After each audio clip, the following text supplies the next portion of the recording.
I'm allergic to pet hair, and I There know. are some dogs that are like hypoallergenic and stuff. We have a hypoallergic dog and he They still exist. Yeah, sneezes I'm around it. yeah. I know. Take it away, Rodney. All right. And this is Rodney Hill with the Atlanta Journal-Constitution. I am here with the makers of the new Amazon documentary, Maxine's Baby, the Tyler Perry story. Welcome. Thank you. I got the impression this is a long time coming, right? You didn't do this overnight, right? Absolutely not. What was the origin story of even getting to this point? Because I'm sure there are other documentaries who wanted to do the Tyler Perry story. Right. How did you guys, Yeah. how did you guys end up being the ones? Initially, it wasn't meant to be a documentary. Oh. I saw him, I had the privilege of having a front row seat of watching this man become busier than ever around the end of 2014, acquiring an army base and turning it into a major motion picture studio. Sure, it was a very big That, deal here in Atlanta, yes. Yeah, that alone is a film. How do you turn an army base into a film studio? How do you dream about that? Sure, that in and of itself could be a doc. Yeah, and also he was on tour on top of that. He was producing, writing, directing TV and film. Yeah, the usual for him, yeah. Exactly, Doing, but how do you doing explain everything. doing that? the work of 20 people, yes. that's- Yeah, so that work, the love for hard work and the respect he has for hard work, how do you explain that verbally? The only thing I can think about was just not want to miss a moment and capture this, even if it was just for archive purpose. And we kept filming and So he was open to you guys. Why did he say yes to you? Because again, I'm sure he gets people who want to follow him around all the time, but he's a pretty private person in many levels. So how did you guys convince him to? yeah. To follow him around for 10 years. Yeah, exactly. It's like No, I think, thankfully, obviously, like, I wasn't there for the beginning. Galila brought me on after a year or so. And thankfully, with time, we were able to really show him that we are only thing we want to do is be a steward to his story. And with that time, we were able to really get that confidence and really get that, those little quiet moments where he's like, okay, I can be vulnerable here. So it just took time. It wasn't a thing where it's like, okay, you guys want to do it? Have at wasn't it. like he opened Have the at it doors for to 10 you years. guys, yeah, I it think it took was a time. little by little showing him that, hey, we are here for this story and we're not going to mismanage it. And we don't have our own agenda. We really want to tell this story. why not turn it around in like 12 months? Why did it take almost Because 10 years? I think you have a lot of documentaries about people who are prominent figures. Of course. And that slow day-to-day is missing often. There's Sure. some great docs, but there is often the day-to-day of what makes a human being, the heart of a human being. You can't just capture it in 12 months. Yeah. No. You can have a Impossible. sense of who they are, Yes. but to really get to know, that middle gray area. Not everything is going to be black and white. Yeah. And also, we didn't want to just capture Tyler the mogul, the success story. Of course, yeah. We wanted to also understand this human of like, who are you at the core? And go back to the origin of all his inspiration, where it comes from. Paying homage to New Orleans and all these characters that he writes. Where do they come from? Where does it come from? His brother was wonderful. His cousin. Cousin. Oh, Yeah, cousin. cousin Lucky. Lucky. I'm sorry. He's amazing. Character. Was Great cousin, guy. okay. Yeah. And just getting different people. I mean, I'm sure you picked up different people over time. Who were the most helpful to you ultimately, as you were? Wow, I was One. lucky was amazing. lucky for me, because we spent the most time with him, and we went to New Orleans multiple times just to have those conversations with him, and even how we shot his interview compared to everyone else's. We were in the car, we were Very in the street, intimate. we were in Mardi Gras. We went to Tyler's father's house. It was Oh my, that was It- a moment. yeah, it was absolutely a moment. But for me, he was like the key piece. Yeah. Yeah, and also, I think each subject brought their own perspective, including the critics, for us to dive deep in why he was heavily criticized. Yes. And that also helped us understand his fan base a lot closer, why his work resonates with so many people. And there are few critics, but they're very loud. There's Yeah. very few were very loud. And what was the source of that? What is their perspective? To have that space for polarity was very important. Oh yeah, you had that whole segment about Medea, right? That is a complicated. I mean, you could do an entire doc just on Medea, Absolutely. right? And the whole issue with Medea. I mean, you touched upon it, but it could have gone Right. Yeah, you could have done it for an hour and a half, Yeah. right? Yeah, but everyone gave us such a full and rich perspective that made us even want to keep Yeah, researching yeah. and, like Killer Mike and Whoopi Right. and Miss Winfrey. Like, Did Tyler actually tease you over time? It's like, when is this ever going to get done? He was probably wondering. It's like, Oh. you're still All here. the time. Yeah. He would always look over his shoulder. He's like, Armani, what are you still doing here? I'm yeah. like, sir, just act natural. Just keep going. It's funny, there was that television show, The Office, where there was a yeah, fake love that. documentary, Yes. Yeah. and they were there for years, and you're Yeah. like, are they ever going to finish Yeah, this is this ever doc? it's finally coming out. Yeah. So it's similar, right? It's like you Yeah, guys yeah, took yeah. about the same amount of time Exactly. as The Office doc, Yeah. right? But you were there, I guess, when he opened his current studios. Yeah, I guess was there we heard your voice, right? Yeah, While yeah. he was waiting to leave, right? Mhm, yep. And why did you insert yourself in there? Because it was actually fascinating. No. Me and Galila's, perspective or philosophy when it comes to filmmaking is like we want to take ourselves out of it. Sure. So throughout the documentary, you rarely hear us or see us. only a couple times. Only yeah. a couple times, just to give context. But especially in that moment, I was like, the magnitude of that day, which is the grand opening my of the God. newest Yeah, studio. I was on the red carpet, so It I was, know. It was was a just freaking something big where deal. I'm like, okay, this is going to be absolute history, and here's this moment where he's still, and I'm like, if I don't get a question in, if I don't understand what's going on in his brain, Galila's going to murder me with this camera that I have in my hand. And thankfully, But you annoyed you annoyed him because I- you asked him like a Yes. deep question in the middle of him trying to just meditate. and he was just like, don't do this. But because of the 10 years, he was able to, he's like, you know what, I'm gonna give him something. And then he allowed himself to reflect a little bit, so it was great. also it goes back to the human story.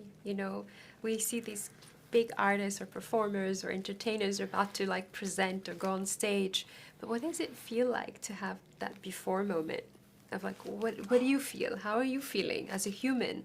So I thought that was quite No, it's great because interesting. he was trying to stay in the moment and not think about other things, right? Yes. And that's hard to do because I'm sure he's always thinking 5 steps ahead. He's like a chess player, right? He's always 10 years ahead. 10 years, 10 moves ahead of everybody else, right? And of course, I mean, you named it Maxine's Baby. Was that the name you had for quite a while, or did that come up toward the end as you were editing? Towards the end, that Yeah. magical moment Yeah, of the that magical conversation with him. Again, you had to ask the question. Yeah. right? Yeah, You yeah, were- had- you were, had to- again, annoying him a little bit. Yeah, picking pride, but thankfully when he said it, I called Galila. I'm like, hey, I think that something special happened. She was like, send it to me. Yeah, no doubt. TP gave you what? Yeah, he was. Because he's always so reserved, and I was like, no, we sat for 2 hours and it was great. So when we saw that and we heard it, she was like, that's it. Magic. Yeah. That was what you strive for as a filmmaker. Yeah. Documentary doesn't give you Yeah. a repeat or a Right. chance of rehearsal. So to Yeah. have a magical moment like that, Yeah, it's, it's like lightning. yeah. Yeah. His father, looms large in the film. He does show up, but he doesn't talk to you guys. I'm sure you reached out to him, right? Did he? What was his reaction to you even wanting to talk to him at this juncture in his life? Yeah, we wanted to be respectful, Yeah, of course. making sure that he was also included in telling his story. Yes. That was our intention. Of We course. reached out multiple times, and when we had Lucky sort of, that's his uncle, and show up to just have a conversation, and that's what you see is unfortunately. the result. Yeah. Yeah. It was very tough, and being in New Orleans and obviously seeing him at that age and still have that type of Yeah. attitude, you can only imagine how he was when 30, he was 40 years ago. exactly 50 when years he was ago. younger, and what TP has went through. It was just I remember that moment filming it and calling Galila and being like, I don't know if we got anything usable, but this and this happened. She was like, this is one of those rare, unique moments where no answer is the best answer. And you did get some context about his life. Yeah. I guess in the Piers Morgan interview, you were able to utilize some footage. For sure. And do you feel like that was an effective, at least gave his father a little bit of due in the sense of what happened in his life that was super unpleasant? For sure. For sure. I think that giving that context to his life, and also like we've always tried to do within the entire documentary, is give that transparency of hey, every story has two sides. Learn a little bit more about him, not to ever justify what he did, No. but at least to understand why he may have done those things that he's done. And I mean, this is a love letter to Maxine. You guys got some great footage of her from the past, great photos from childhood. What was it about her, even though you know, obviously by the time you started this, she had already passed, but what was it about her that you felt, you know, just watching the video and hearing him talk about her, what made her special? Because what she means to him, you know, it's apparent how he moves and the heart and the love that he shares with his mother. And they both endured a lot, you know, and she was his inspiration from the beginning. You know, he said it in that beautiful speech when he received an award.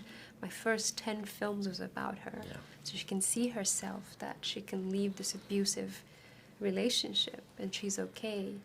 I mean, I knew it's like a universal feeling of you wanting to protect someone you love, and how often success and acquiring wealth isn't just because you want to be rich. Right. There's always a reason. And that was his reason, was to protect his mother and give her the world.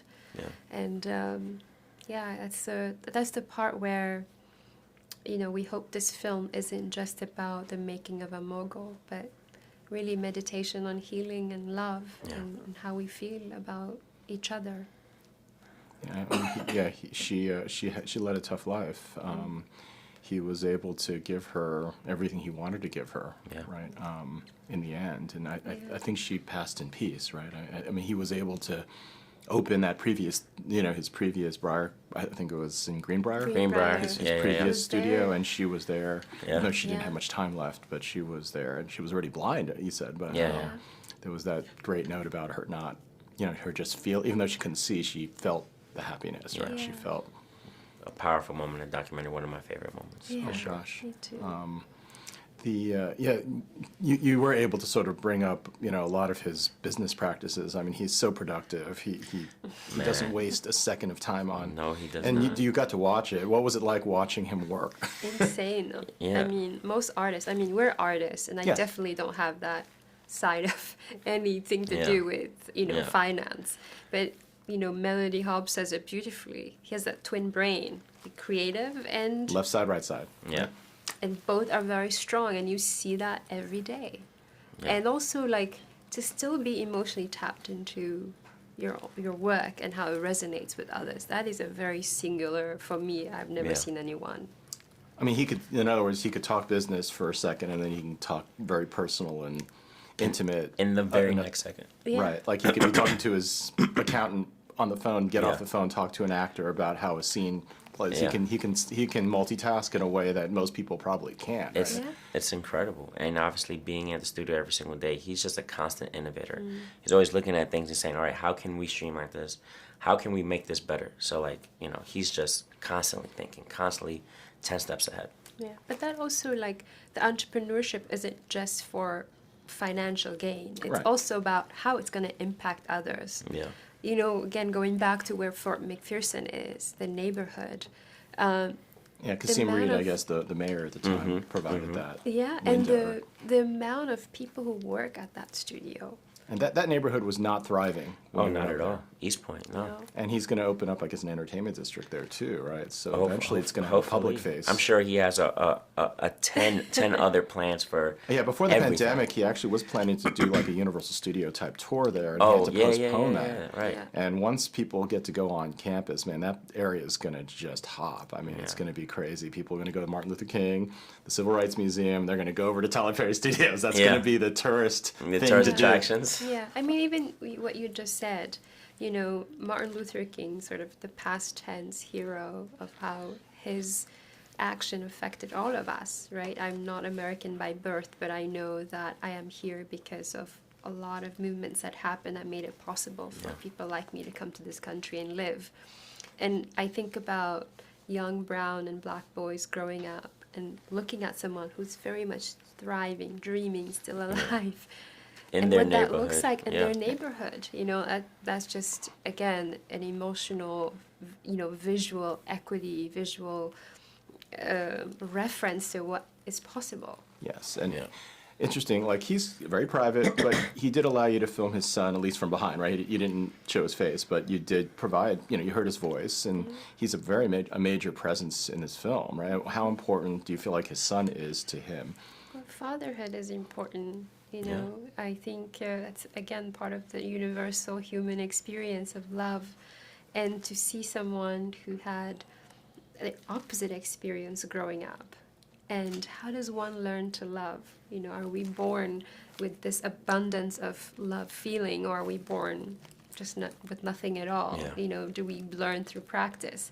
But there's a man who is pouring all this love and care into this little boy. And you captured some of that on film, right? I hope so. And he was okay with that, right? Because again, he's very private, but you guys gained his trust that he was able to allow you to I think film. we had to ask his mother as well for permission. Yeah, we had to ask the mother, so Of it was course, good. yeah. Thankfully, that's her right there. So it was good, and I made sure to always shoot behind, so it was good.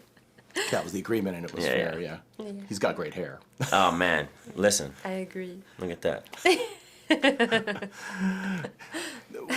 Ultimately, we have about a minute left here. What do you hope people get, when they leave the theater, or whenever, in this case, they're streaming it. I forget that this is not in the theater. Okay. Too bad. But, when they finish it up on Amazon, what do you hope they feel or get out of this whole? Yeah. No, I hope that they see themselves. I hope that when they see Tyler's story, they're able to see the trials and tribulations that he has gone through and overcame, and then they can see that they can do it as well. Yeah, and I think there's something for everyone. I think Armani summed it up beautifully. If you're an entrepreneur, hopefully you see something in this film that inspires you not to give up. Because this man created his own formula, his own path that also made it possible for others coming behind him. And Oprah, and it's so interesting how it came full circle with Oprah, right? Yeah. Because she was an inspiration to him. Correct. And then he ultimately helped her out. Yeah. With Own, right? With his show, The Haves and the Have-Nots. Yeah, So. everything is full circle. Everything always works for the good, so it's amazing. Well, thank you guys so much. Thank you. And, I appreciate it. hopefully, whatever Amazon tells you that it's a hit, right? Yeah, I hope. We hope. Yeah. We hope. It's very different so. from in the theater. It's brutal. You get Yeah. the dollar amounts coming in on Sunday. You're like, okay. Yeah. But anyway, thank you. sir. Thank you so much. Oh. That was a great conversation. Oh, no. Thank Yeah, you. amazing. Thank you so much. Thank you. All right. Thanks, Rodney. All right. Thank you, Rodney. Have a beautiful